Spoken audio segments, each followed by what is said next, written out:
यह कहानी एक व्यक्ति और संत की है। अगर आपको कहानी अच्छी लगे तो चैनल को सब्सक्राइब और लाइक शेयर कर। एक लोक कथा के अनुसार पुराने समय में एक व्यापारी के पास बहुत धन संपत्ति और सभी तरह की सुख सुविधाएं थीं, लेकिन उसका मन हमेशा अशांत ही रहता था। हर समय वह तनाव में रहता था। व्यापार के लिए एक गांव से दूसरे गांव यात्रा करता था। एक दिन यात्रा करते समय उसे एक आश्रम दिखाई दिया। वह आश्रम में गया।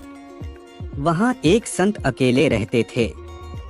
व्यापारी ने संत को प्रणाम किया और अपनी परेशानियां बताईं। संत ने कहा कि तुम्हें शांति चाहिए तो तुम कुछ देर यहाँ बैठकर ध्यान करो। व्यक्ति ने ध्यान लगाने की कोशिश की, लेकिन वह ध्यान नहीं लगा पा रहा था। उसके मन में इधर-उधर की बातें घूम रही थीं। बहुत कोशिश के बाद भी वह ध्यान नहीं लगा सका। तब उसने संत से कहा कि वह ध्यान नहीं लगा सकता। संत ने उससे कहा कि ठीक है, चलो मेरे साथ। कुछ देर आश्रम में घूमते हैं। व्यापारी संत के साथ चल दिया। आश्रम में वह एक पेड़ को हाथ लगा रहा था, तभी उसके हाथ में एक कांटा चुभ गया। कांटे की चुभन की वजह से उसे दर्द हो रहा है।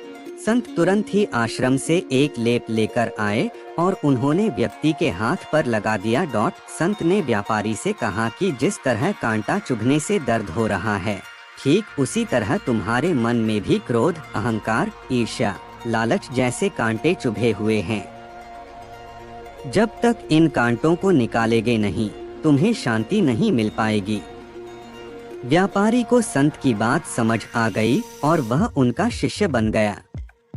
इसके बाद उसने धीरे धीरे अपनी इन बुराइयों को दूर कर लिया। अपने धन का उपयोग उसने समाज कल्याण में करना शुरू कर दिया। कुछ ही दिनों में उसकी अशांति दूर हो